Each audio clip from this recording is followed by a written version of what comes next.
Good morning friends. तर ना चला मला आजीला सोडून द्यायला जायचं होतं बस स्टँडवर. तर चला जाऊया आता आपण. तर इथं येऊनच ना ऑटो आला तर आजीला दिलं बसून. तर चला काढूया आता आपली स्प्लेंडर आणि जाऊया आपल्या घराकडे.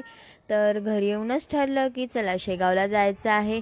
तर घरी येऊन करून घेतली मी तयारी. आणि कशाला जाणार आहे तुम्ही समोर बघा, तुम्हाला कळेलच आपण कशाला जाणार आहे. तर चला काढून घेतली आपली एक्सेस आणि आता आलो आपण शेगावला.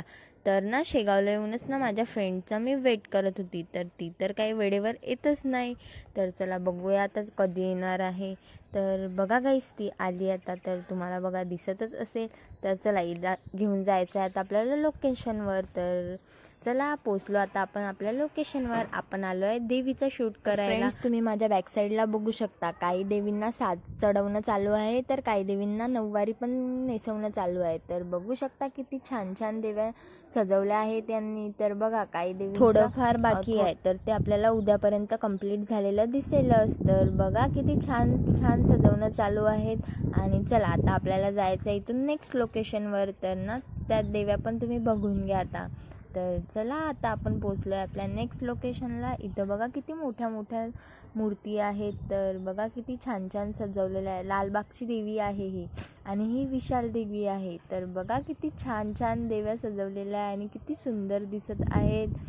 तर चला बघा. तर फ्रेंड्स ह्या देवींना खूप लांबून लांबून आलेल्या आहेत, म्हणजे ह्या खूप लांब जाणार आहेत. वणी वारूड आणि मूर्तिजापूर अशा खूप लांबून लांबून ह्या देव्या येतात. तर बघा किती छान छान देव्या आहेत. तर तुम्ही शेगावला आले तर नक्की व्हिजिट करा या देव्यांना बघायला.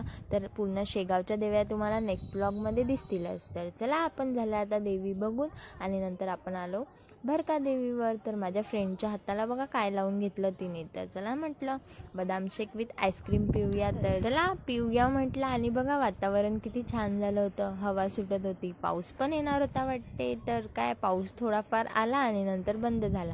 तर बघा किती हवा सुटलेली आहे.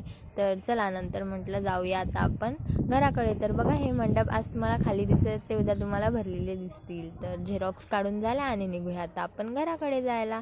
तर हे मंदिर कोणाकोणाला माहिती आहे सिद्धपीठ, ज्यांना माहिती आहे त्यांनी कमेंट करून नक्की सांगा. तर आपण येणाऱ्या व्लॉगमध्ये या मंदिरात पण जाणार आहे. तर नेक्स्ट व्लॉग बघायला विसरू नका. तर चला मंडळी भेटूया आता पुढच्या व्लॉगमध्ये. Bye bye. Thank you for watching.